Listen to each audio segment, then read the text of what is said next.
Salut tout le monde, c'est Baptiste, et bienvenue dans cette deuxième partie du tutoriel pour After Effects. Donc si vous vous souvenez bien, dans la première partie, on avait un peu introduit After Effects en créant un super projet. Et dans cette deuxième partie, on va se concentrer un peu sur les calques, voir un peu à quoi ça correspond, puis voir les différents calques qui existent. D'ailleurs, rapidement, si on veut ouvrir le précédent projet, regardez, ici on ouvre After Effects, on a une première fenêtre qui apparaît, et ici on retrouvera la liste des projets récents. Donc là, regardez, le premier, c'est le nôtre. On va cliquer dessus, et il s'ouvre directement. Autrement, il y a une deuxième technique. Bon, ici par exemple, pour fermer le projet, au lieu de fermer le logiciel, on va se rendre dans Fichier, puis fermer le projet. Et là, du coup, pour ouvrir un projet récent, on va se rendre ici dans Ouvrir un document récent, et là on retrouve à nouveau notre projet. Une dernière solution qui paraît des plus logiques, donc là je vais refermer le projet.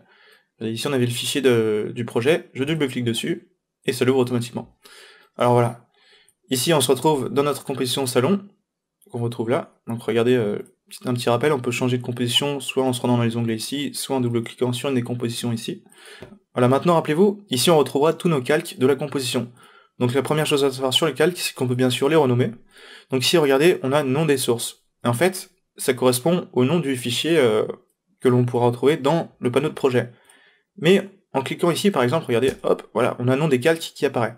Et en fait, on pourra alors renommer nos calques. Donc là par exemple, soit je fais entrée pour renommer, ici je mets pot blanc, ou alors on peut faire un clic droit puis renommer, on peut mettre télé. Par contre il est important de comprendre que les noms qu'on va donner ici seront uniquement valables dans cette composition là. On pourra utiliser un même fichier dans une autre composition et le renommer différemment. Voilà, donc ici, si je reclique à nouveau sur nom des calques, on peut retrouver les sources. Ensuite on va créer une nouvelle composition à partir de la vidéo, voilà. Et on va mettre aussi une image dedans, donc là le pot de fleurs. Et en fait on avait vu que, moi je vais juste réduire la taille, rapidement, voilà, hop. Et on avait vu que on pouvait réduire le temps de l'affichage de l'image, regardez, en sélectionnant le bout du calque, et on peut venir le déplacer comme ça, pareil, déplacer cette petite barre, la réduire. Donc là voilà, ça paramétrait l'affichage du calque. Et on peut faire la même chose pour une vidéo, donc regardez, hop là je masque le calque. Imaginons que on veut que la vidéo commence ici. Ouais, c'est pas très... Voilà, on va faire commencer la vidéo ici. Regardez, je peux déplacer le calque et le mettre jusqu'ici, voilà. Et pareil pour la fin, bien sûr, on déplace. Donc ça se terminera ici.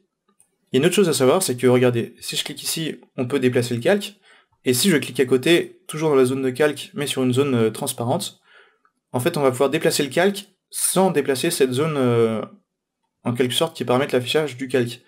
Donc regardez, ici on commençait ici, et là si je déplace cette zone, regardez qu'on va repartir au début, et donc ce sera uniquement le début qui sera affiché, mais au même instant dans la vidéo. Dans la composition plutôt. Donc en fait ça revient même que de faire ça, puis de redéplacer ça, voilà.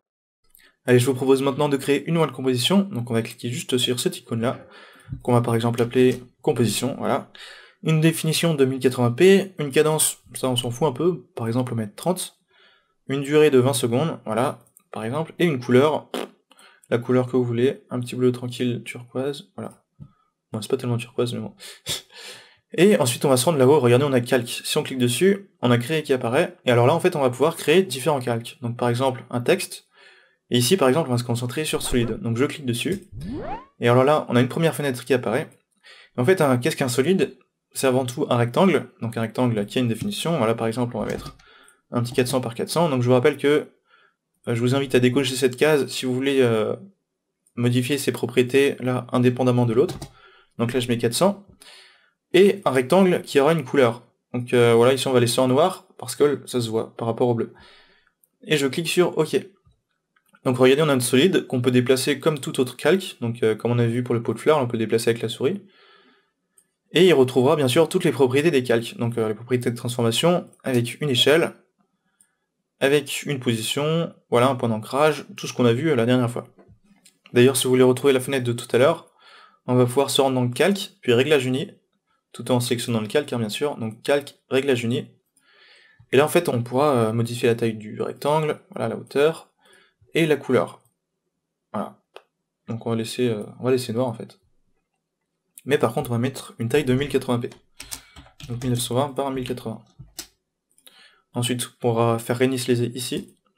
Donc on pourrait maintenant se demander à quoi ça un solide. C'est sûr que pour l'instant on n'est pas très avancé dans le tutoriel, donc Finalement, pour nous, ça servirait à créer un fond de couleur à une vidéo. Ici, par exemple, on aurait une vidéo à fond noir. Ça peut aussi nous servir à appliquer des effets. Donc, par exemple, si on voudrait un fond en dégradé, on viendra appliquer un effet à ce calque, qui sera un effet de dégradé. Donc comment est-ce qu'on va faire ça en fait? On va sélectionner le calque en question, ici notre solide, et on va se rendre dans effet, regardez, juste à côté de calque, on aura effet, et alors là on aura toute une tonne d'effets, donc voilà, n'ayez pas peur de ce menu-là, franchement, tous ces effets-là s'apprennent au fur et à mesure, puis en fonction des besoins surtout. Hein. Donc par exemple, ici on aura besoin d'un dégradé. Donc, moi je sais où ils sont, donc pour faire un dégradé, en fait, on va se rendre dans Génération, et alors là, on aura d'autres effets, enfin, regardez, en fait, ça sera regroupé par menu, enfin par dossier en quelque sorte. Ici, on sélectionne Génération, et alors là, on pourra retrouver dégradé. Voilà, ici, par exemple, dégradé de quelle couleur, mais il me semblait qu'il y avait un autre truc. Ouais, je sais plus, je crois qu'il est... Bon, la gamme de dégradé, c'est juste celui-là que je cherchais. Donc on pourra venir cliquer dessus pour appliquer l'effet. Après, on a une deuxième solution pour trouver nos effets, c'est de se rendre dans ce panneau effet là. Regardez, je clique dessus pour le déployer. Et rappelez-vous que ici dans fenêtre, on pourra venir on pourra venir cocher effet pour qu'il soit affiché. Donc l'avantage de ce panneau là, c'est qu'on va pouvoir rechercher un effet. Ici par exemple, ça s'appelait gamme de dégradé. Par exemple, je tape dégradé. Et juste faites attention parce qu'en fait c'est sensible aux accents. Donc par exemple, si je mets un E à la place de l'accent, ça ne le trouvera pas. Donc on a intérêt à mettre un accent. Et ici on retrouve notre effet avec le dossier dans lequel il est stocké. Donc c'est comme ça que j'ai trouvé Génération d'ailleurs tout à l'heure. Soit on va venir double-cliquer dessus, soit on va venir le glisser sur notre calque. Donc soit ici ou soit là. D'ailleurs remarquez que ici on a un nouvel onglet qui s'est ouvert. Tout à l'heure on était dans l'onglet projet, et en fait on a sélectionné alors l'onglet effet. Et donc c'est dans cet onglet qu'on retrouvera en fait tous nos effets appliqués au calque. Ces effets-là on pourra les retrouver aussi ici. Regardez, si je clique sur la flèche, juste au-dessus de transformer, on aura effet, et alors on retrouvera à nouveau les effets appliqués au calque. Donc là, on pourra venir supprimer un effet en le sélectionnant. Donc regardez, si je sélectionne un effet, il se grise aussi au-dessus. Je peux alors appuyer sur Supr, ou alors faire un petit clic droit, puis, non, édition plutôt, et effacer. Voilà. Donc là, en fait, j'ai gardé un effet de gamme de dégradé. Et en fait, voilà, cet effet, il permet simplement d'afficher un dégradé sur notre solide. Ici, par exemple, on aura une couleur, enfin une première couleur, par exemple un rouge, et une deuxième couleur, bon, peu importe en fait, hein, un bleu. Spécial comme dégradé. Un truc qui se voit quand même. Voilà, ça c'est très bien. Et imaginons qu'on veuille que le bleu clair apparaisse ici. En fait, on a une petite cible ici qui apparaît. Regardez, je clique dessus, et on va pouvoir venir déplacer cette cible pour sélectionner le côté gauche. Et pareil pour le côté droit, on va pouvoir le déplacer ici. Bon, en fait, voilà, ici c'est vraiment les paramètres qui s'appliquent à l'effet. Donc là, vous l'avez remarqué qu'on a des cibles. Pour sélectionner la zone de départ et d'arrivée, on peut bien sûr les modifier ici en sélectionnant les coordonnées directement. Et ici, regardez, on a type linéaire qui apparaît. Et en sélectionnant radial, en fait, on va pouvoir appliquer un fond, enfin un dégradé radial. Donc, le premier point de départ, je le mets au centre, et le point d'arrivée, je le mets en bas à droite, par exemple. Voilà, une extrémité du rectangle. Et là, regardez, on a un beau dégradé de couleur, voilà, qui se fait de manière circulaire. Et ici, dispersion, bon, je sais pas trop à quoi ça sert, honnêtement, dispersion. Je vois pas trop de changement. Peut-être... Ouais, c'est plutôt au niveau des pixels, je sais pas, ça modifie un peu les pixels. Bon. Et par de l'original, ça permet de réafficher notre solide original, tout simplement. Et d'ailleurs, félicitations, vous avez créé votre premier effet. Et maintenant, on va se rendre à nouveau dans Calque, puis Créer. Et au lieu de sélectionner solide, on va sélectionner texte. Donc là, on va pouvoir ajouter des textes à notre vidéo. Alors dès que j'aurai créé un nouveau texte, en fait, enfin un nouveau calque texte, on va pouvoir directement entrer des lettres. Par exemple, salut. Et alors là, on pourra directement modifier le calque. Donc là, d'ailleurs, observez que l'outil texte a automatiquement été sélectionné. Si j'aurais sélectionné à nouveau l'outil souris, on pourra venir déplacer notre calque comme tout autre calque. Et si je veux rééditer le calque, soit on va double-cliquer sur le texte ici, enfin je veux dire le calque, et alors là on pourra entrer des lettres. Donc en fait c'est comme sur Word, on peut sélectionner des lettres, voilà. Je peux appuyer sur Entrée pour écrire la ligne. Autrement, une autre solution, ce serait de double-cliquer directement ici, là, je peux le modifier à nouveau. Donc comment est-ce qu'on maintenant on peut modifier les paramètres du texte? Donc d'ailleurs, regardez, on a notre panneau de caractères qui s'est ouvert automatiquement lorsqu'on a créé notre texte. D'ailleurs, si vous l'avez pas, on peut à nouveau le retrouver dans Fenêtre, puis Caractères. D'ailleurs, je vous invite aussi à ajouter l'outil, enfin le panneau Paragraphe, qui se trouve juste là. Voilà. Donc en fait, on va pouvoir déplier aussi Paragraphe. Donc rapidement, Caractères, ça permet en fait de modifier les propriétés des caractères. Donc par exemple ici je sélectionne l'ensemble du texte, et alors là on pourra sélectionner la taille des caractères, la couleur des caractères, donc par exemple un blanc, ou peu importe en fait, hein, un petit jaune. Par exemple on peut mettre le premier mot voilà, en bleu, on va mettre en rouge, bon, je sais pas en fait. On va mettre le premier mot en noir, puis le deuxième mot en jaune. Aussi on pourra bien sûr changer la police, donc je viens cliquer ici, alors là on aura plein de polices qui vont apparaître. Par exemple ça. Ensuite, en fait ce qui est important de comprendre c'est que voilà, ce qu'on va modifier ici, ça s'appliquera aux caractères sélectionnés. D'ailleurs, si je veux à nouveau modifier l'ensemble des caractères, au lieu de sélectionner tous les caractères comme ça, je peux venir sélectionner directement le calque, et alors là, si je modifie, on va modifier voilà, les propriétés à tous les caractères du calque. Ensuite, on aura d'autres propriétés, par exemple, la hauteur entre deux lignes, donc voilà, ici on peut rapprocher les lignes. Ensuite, ça, ce serait la distance entre deux caractères. D'ailleurs, remarquez que si j'appuie sur Maj lorsque je modifie un paramètre, je peux le modifier, enfin je veux dire, il s'incrémente plus rapidement. Et au contraire, si j'appuie sur CTRL, il s'incrémente plus lentement. Donc voilà, c'est plus ou moins sensible. Ça c'est un raccourci important à connaître.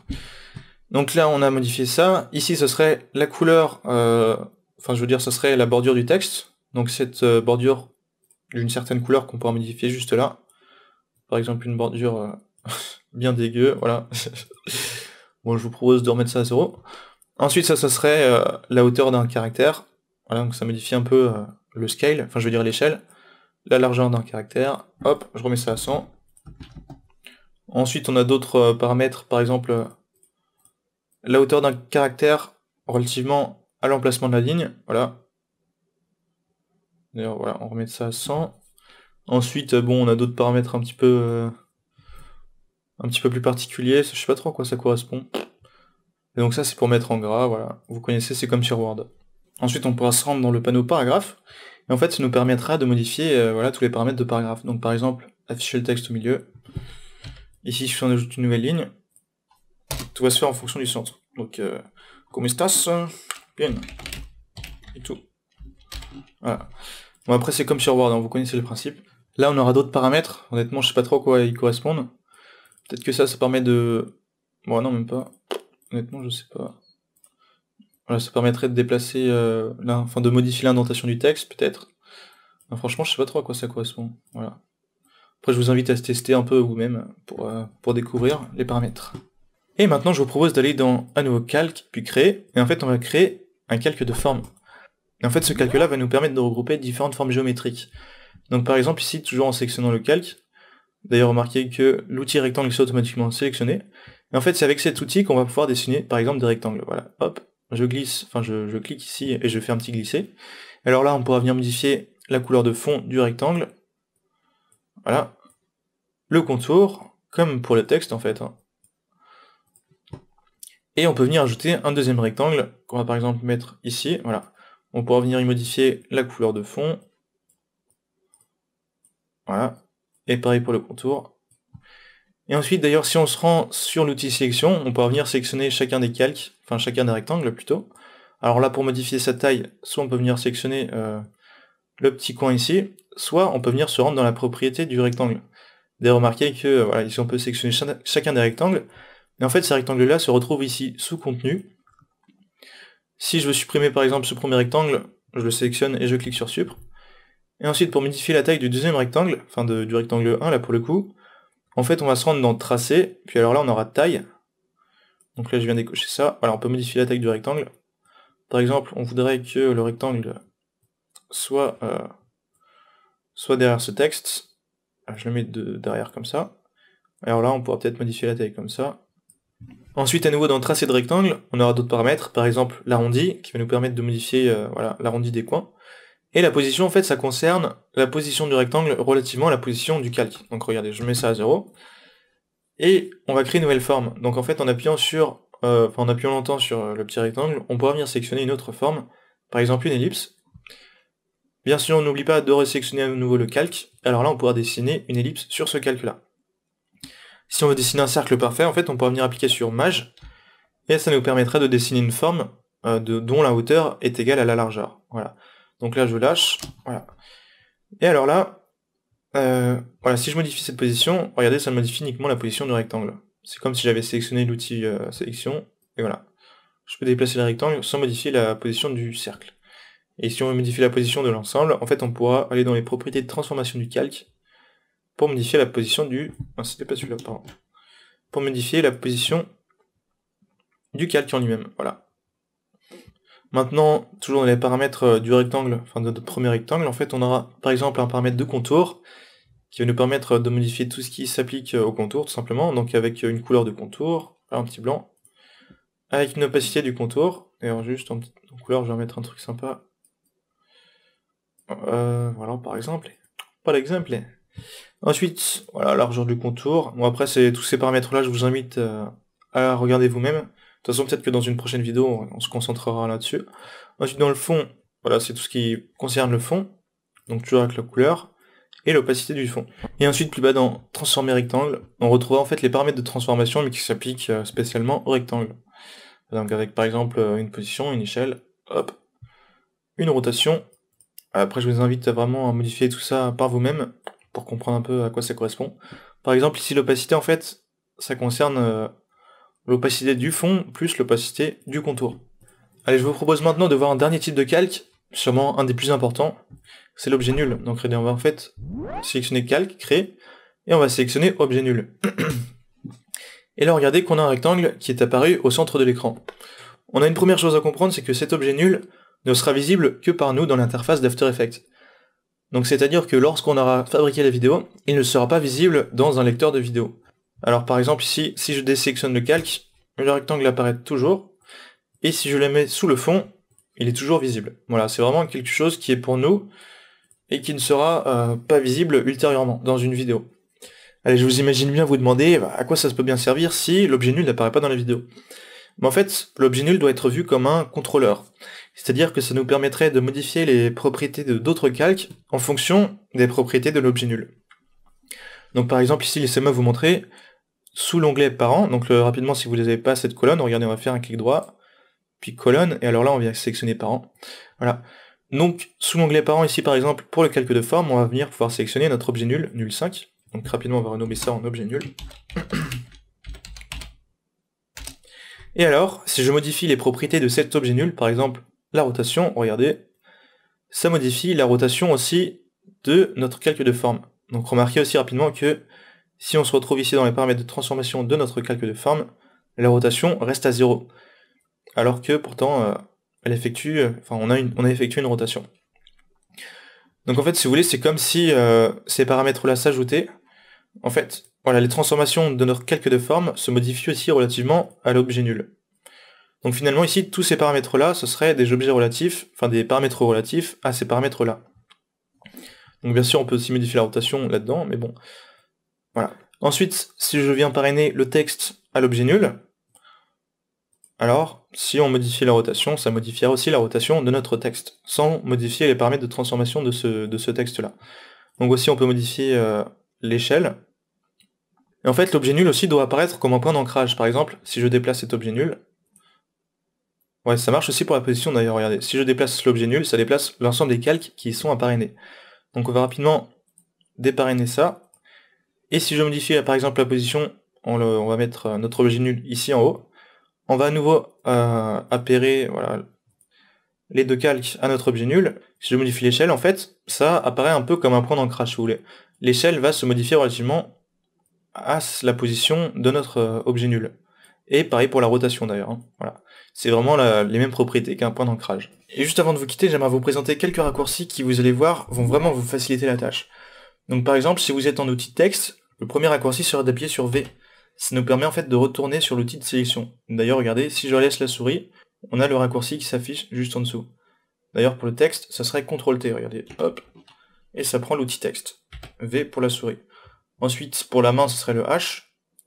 Donc, honnêtement, j'utilise espace pour se déplacer plutôt, sinon on peut utiliser H pour se déplacer et conserver la main. Ensuite, concernant les calques, maintenant, regardez, pour accéder aux propriétés de transformation, en fait, plutôt que d'utiliser la souris, on va pouvoir appuyer sur une simple lettre au clavier. Par exemple, j'appuie sur le A pour accéder au point d'ancrage, tout en sélectionnant le calque, bien sûr. Ensuite, j'appuie sur P pour la position, S pour l'échelle, donc ça serait scale en anglais en fait. Ensuite, pour la rotation, on appuierait sur R, et pour l'opacité, on appuierait sur T. Transparency, transparence, si vous préférez. Ensuite, on va pouvoir dupliquer des calques. Donc plutôt de faire un CTRL-C, CTRL-V, regardez là, j'ai dupliqué le calque. En fait, on pourrait simplement faire un CTRL-D. Voilà, c'est exactement la même chose que de faire un CTRL-C, CTRL-V. Donc là, voilà, on se retrouve avec deux calques. On a un autre raccourci qui est vraiment super intéressant à connaître. Regardez, j'appuie sur CTRL-MAJ-D, et ça nous le coupe en deux. Donc plutôt que de le dupliquer avec un CTRL-D, on appuie sur MAJ en supplémentaire, et ça va venir le couper en deux. Ensuite, on a un autre raccourci, c'est lorsque, regardez, je déplace mon curseur, j'appuie sur MAJ, et alors là, le curseur va automatiquement s'aimanter à la sortie du calque, ou l'entrée de l'autre. Regardez, voilà, j'appuie sur MAJ, et ça se colle automatiquement. Ensuite, ça marche aussi bien sûr au niveau des calques, relativement au curseur. Par exemple, regardez, j'appuie sur MAJ, et là, il se colle automatiquement au curseur. Pareil pour l'entrée. Et ça marche aussi d'ailleurs relativement aux autres calques. Regardez, là, il se cale sur le point d'entrée de l'autre calque. Ou alors, notre point de sortie va se caler sur ce point d'entrée là. Voilà, regardez. Ça marche aussi d'ailleurs pour le début. J'appuie sur MAJ, et alors là, le calque se colle au début. Toujours au niveau des calques, imaginons que maintenant, on veuille placer le point d'entrée de ce calque au niveau du curseur. En fait, on va venir appuyer sur le pourcentage. Et voilà, le calque vient automatiquement se placer au niveau du curseur. Si je déplace, voilà, on peut le coller comme ça, c'est vraiment super pratique. On peut sélectionner n'importe quel calque et ça marche. Hop. Ensuite, maintenant, si on veut que ça soit le point de sortie qui se cale sur le curseur, on va appuyer sur le $. Et voilà. Dans le même genre, maintenant, imaginons qu'on veuille placer le point d'entrée au niveau du curseur sans que le calque se déplace. Donc soit en fait on pourrait venir déplacer comme ça, en appuyant sur MAJ pour activer l'aimantation, soit on viendrait faire Alt pourcentage. Donc en fait, regardez, le pourcentage déplacer le calque en lui-même, et en appuyant sur Alt pourcentage, on définit le point d'entrée. Et pareil pour l'autre avec le $, regardez, j'appuie sur Alt $, et ça définit le point de sortie. Un autre raccourci que vous connaissez sûrement, c'est pour revenir en arrière. Par exemple, ici, au lieu de mettre salut, on mettrait un hey, et on va venir déplacer, je sais pas là, le cercle, voilà. Carrément, on va tout déplacer, et on le mettra plus bas. Voilà. Donc pour revenir en arrière, on va simplement appuyer sur CTRL-Z, et si on appuie une nouvelle fois sur CTRL-Z, ça va revenir encore plus en arrière. Et maintenant, pour revenir en avant, pour rétablir les modifications, on va appuyer sur MAJ en supplémentaire. Donc par exemple, CTRL-MAJ-Z, et voilà, ça revient en avant. Bon, écoutez, ce tutoriel touche à sa fin, j'espère que vous avez compris un peu toutes ces notions. Bon, honnêtement, les calques de forme, c'est pas ce qu'on utilise tous les jours, mais bon, c'est toujours bien de les connaître. Et dans la prochaine vidéo, je vous propose de regarder les masques, ainsi que les images clés. Vous allez voir que c'est des trucs vraiment super intéressants à utiliser. Et maintenant, je vous dis, ciao ciao!